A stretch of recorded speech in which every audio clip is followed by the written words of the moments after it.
విద్యార్థుల జీవితాలతో చెలగాటమాడుతోందని తెలుగుదేశం అధినేత చంద్రబాబు నాయుడు ఆరోపించారు. వైద్య విద్య కోర్సుల్లో ప్రవేశం కోసం ఎంసెట్ బదులు విద్యా సంవత్సరం మొదట్లో హడావిడిగా నీట్ అమలు చేయాలనుకోవడం దుర్మార్గమని విమర్శించారు. గుంటూరు జిల్లా పాదయాత్రలో ఉన్న చంద్రబాబును కలిసిన ఇంటర్ విద్యార్థులు నీట్ వాయిదా వేసేలా చూడాలని బాబుకు వినతి పత్రం ఇచ్చారు. దీనిపై సీఎంకు ఇవాళ లేఖ రాస్తానన్న బాబు నీట్ వాయిదా కోసం గట్టిగా పోరాడతామని వారికి భరోసా ఇచ్చారు. అధికారంలోకి వస్తే 7 లక్షల మంది చర్మకారుల ఉపాధి కోసం మళ్లీ లెదర్ పార్కులకు ప్రాణం పోస్తామని ప్రకటించారు.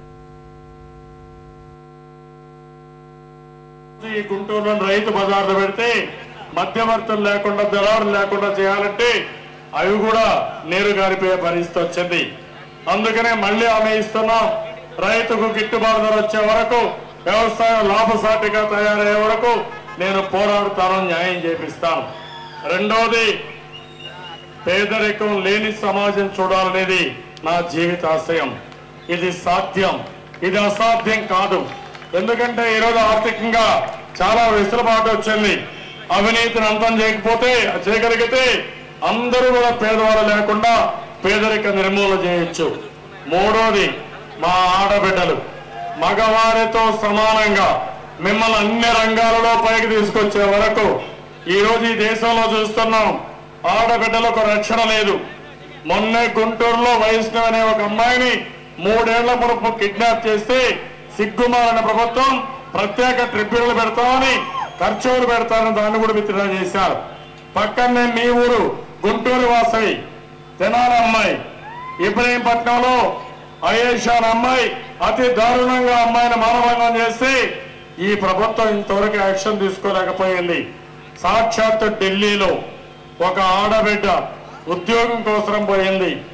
అలాంటి ఆడబిడ్డను సామూహిక మానభంగం చేస్తే మీనమేషాలు లెక్కేశారు. ఆ రోజు 5-6 మందిని కానీ ఉరికంబం ఎక్కించుంటే, వాళ్ళకి కానీ ఉరిసిచ్చేసుంటే దేశం మొత్తం అభినందించేవాళ్ళు. ఎందుకు ఇవన్నీ చెప్తున్నారంటే ఆడబిడ్డలకు రక్షణ అవసరం. ఎవరైనా ఆడబిడ్డలను అన్యాయంగా అత్యాచారం చేసినా, వాళ్ళకి కావాలని వేధింపులకు గురి చేసినా అలాంటి వాళ్ళపైన కఠినంగా చర్యలు తీసుకోవాల్సిన అవసరం ఉంది. 4వది, తెలుగుదేశం పార్టీ సామాజిక న్యాయానికి కట్టుబడి ఉన్నాం. వెనుకబడిన వర్గాలకి, ముస్లిం సోదరులకి, షెడ్యూల్ కులాల్లో మాదిగలకి అందరికీ సామాజిక న్యాయం వీళ్ళు పైకి తీసుకొచ్చే వరకు తెలుగుదేశం పార్టీ వారికి అండగా ఉంటాం. 5వది, చదువుకున్న ప్రతి ఒక్క తమ్ముడికి ఉద్యోగం ఇప్పిస్తాం. ఉద్యోగం వచ్చే వరకు వాళ్ళకందరికి కూడా ఎక్కడికక్కడ నెలకింత డబ్బులు ఇచ్చి చదువుకున్న దానికి గుర్తింపుగా వారిని ఆదరించే బాధ్యత తెలుగుదేశం పార్టీ తీసుకుంటాం. ఇలాంటి నిర్దిష్టమైన ఆలోచనతో నేను వచ్చాను. మంచి ఎండ కూడా మీరు లెక్క పెట్టుకోకుండా ఉన్నారు. మీ అభిమానం చూస్తే ఇంకా ఎక్కువ సమయం ఉండాలనిపిస్తుంది, కానీ ఇంకా చాలా దూరం పోవాలి. మీరు చూపించిన అభిమానానికి ఒక్కసారి లాస్ట్ మైక్ బ్రీఫ్ గా మాట్లాడతాడు. ఈరోజు నారా చంద్రబాబు నాయుడు గారు రాష్ట్రంలో ఒక ఆర్థికవేత్త, విద్యావేత్త అనేదని కూడా మన్మోహన్ సింగ్ గారు కూడా చెబుతారు. ఆయన మనకి ఈరోజు స్వార్థ రాజకీయాలు ఎక్కువైనాయి కాబట్టి ఈ రోజు అడ్మినిస్ట్రేటివ్ డెవలప్మెంట్ అవ్వాలంటే చంద్రబాబు నాయుడు గారు సీఎం అవ్వాలి, అంతే. ఏకకంఠంతో కూడా చెప్పాల్సింది. ఉదాహరణ నేను చెబుతున్నా, ఈ రోజు ఎంసెట్, ఐసెట్, ఈసెట్ అని పెడుతున్నారు. చంద్రబాబు నాయుడు గారు ఏమన్నారు ఇంతకుముందు, మీరు గవర్నమెంట్ కి ఇబ్బంది పెట్టకుండా మెరిట్ లిస్ట్ ప్రకారం ఉన్న వాళ్ళని అభ్యర్థుల్ని డిక్లేర్ చేస్తే విద్యా విధానాలు కూడా మార్పులు వస్తాయంటారు.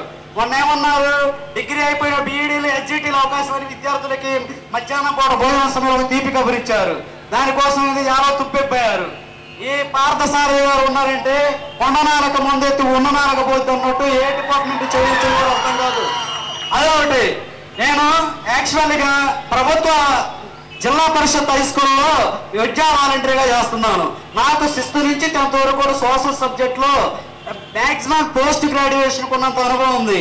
అయితే రీసెంట్గా ఏమన్నారు, మీ స్కూళ్ళల్లో డైట్ కానీ బీఈడి ఉన్న వాళ్ళకి అవకాశం అన్నారు, మామూలుగా ఉన్నత వీళ్ళు పోవాలన్నారు అన్నారు. నేను టోటల్గా ఇంతే అన్నా. చంద్రబాబు నాయుడు గారు ఆ రోజు ఏ వ్యవస్థమైన ఆయన నిఘా కన్నేశారు. కాబట్టి ఒక మాట అంటారు, ఎంప్లాయీని విమర్శిస్తున్నారంటారు, అది అచ్చు తప్పు. ఆ రోజు నాయకుడు గట్టికుంటేనే ఈ దేశం కూడా గట్టిగా ఉంటుంది. మొన్న ఈ మధ్య గ్యాస్ రాయితీని ప్రజలు నానా అవస్థలు పడ్డారు. నేను ఈ రోజు గుంటూరు జిల్లా కారంపడి మండలం ఒప్పిచారు నుంచి కూడా చూడుతుందంటే ఈ రోజు పల్నాడు పౌరుషాన్ని కూడా ఒకటే గమనిస్తున్నా. ఎక్కడ ఉన్న నాయకుడు అనేవాడు చంద్రబాబు లాంటి వాడు రాష్ట్రంలో రాజ్యాంగ పరిపాలన చేపడితే మళ్ళీ ఒక 20 ఏళ్ల పాటు అడ్మినిస్ట్రేటివ్ ఈ రాష్ట్రం ఎంతోగా పశ్చిమ బెంగాల్ లాంటి కానీ స్వీట్ రాష్ట్రాల్లో కూడా బాగా అభివృద్ధి చెందుతుంది. మనకి విద్యా వ్యవస్థలో కూడా నమూనమైనట్టు మార్పులు అంటే వస్తాయని అన్నారు. అలాగనే ఇంటర్ జంబ్లింగ్ సిస్టమ్ అన్నారు, అదొకటి మంచిదే. విద్యార్థులకి ఏంటి చాలా పోటీతత్వం పెరగడానికి. ఈ కొండనాలకు మంది ఎత్తు మొన్ననాలకు మంది అన్నట్టు ఈ దిక్కుమాల మంత్రి మళ్ళీ ఈ జంబ్లింగ్ సిస్టమ్ లేదని విధంగా ఉన్నారు. అసలు వ్యవస్థ చెడిపోతుంది. ఒకటే మాట, ఎవరు ఏమనుకున్నా స్వార్థ రాజకీయాలు పోవాలి. ముఖ్యమంత్రి